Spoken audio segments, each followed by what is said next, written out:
L'importance, ma très chère Sophie, de cette mobilisation cette semaine pour l'insertion dans la vie active des personnes en situation de handicap, comme on dit. Tout à fait, parce qu'on sait que la loi de 1987 impose aux entreprises de plus de 20 salariés d'embaucher au moins 6% de personnes en situation de handicap. Mais ce qu'il faut savoir, c'est qu'il y a à peu près 10% des entreprises qui ne veulent pas répondre à cette obligation légale et qui préfèrent payer l'amende, la taxe qui est proposée parce qu'elles sont totalement démunies face au handicap. Elles ne savent pas qu'il existe des aides qui ne sont pas simplement financières, mais qui sont aussi une forme d'accompagnement de l'entrepreneur qui accepte d'intégrer au sein de son équipe une personne en situation de handicap. D'ailleurs, je vous propose de regarder tout de suite le reportage que nous avons tourné en région parisienne dans une petite PME. Vous allez voir, ils sont très mobilisés.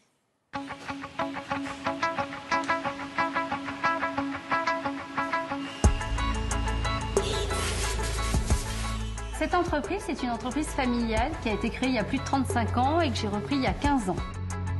Ici, on fabrique des fenêtres sur mesure pour les professionnels du bâtiment. Dans notre effectif, nous avons une personne qui souffre de handicap. Il est malentendant.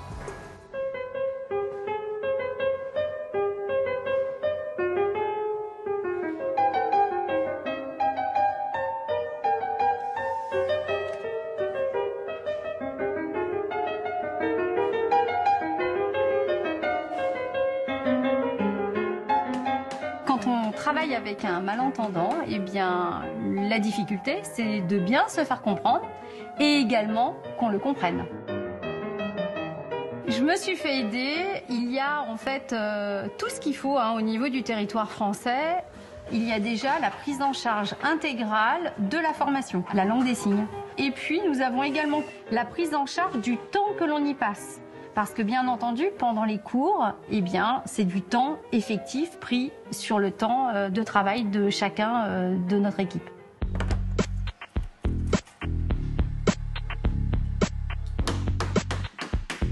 Je pense que c'est une superbe expérience pour l'ensemble de notre équipe.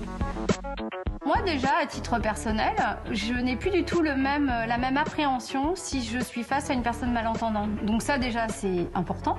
Et puis dans la vie professionnelle, eh bien, j'ai beaucoup plus de facilité aujourd'hui à m'exprimer avec Frédéric parce que je n'hésite pas finalement avec les mots que j'ai appris, je n'hésite pas à les utiliser dans mon quotidien.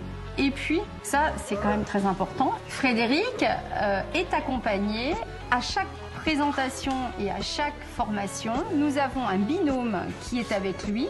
Donc là, au niveau du binôme, il y a Sandrine qui, elle, est entendante. Et puis, vous avez Fred qui, lui, est sourd, comme Frédéric. Et donc, du coup, ça permet en fait d'avoir un meilleur dialogue entre trois.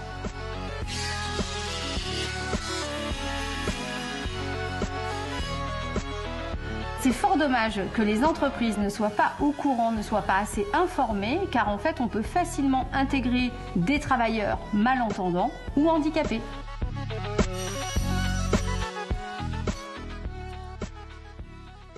Alors, l'adresse à laquelle, l'institution auprès de laquelle vous devez postuler si vous avez besoin d'aide, eh bien, c'est l'AGEFIP. Retenez bien ce nom, AGEFIP, c'est l'organisme qui gère les fonds pour l'insertion professionnelle des personnes en situation de handicap. Et je rappelle qu'il y a une aide supplémentaire de 4 000 € qui est attribuée aux employeurs qui embauchent une personne handicapée en cette situation de crise.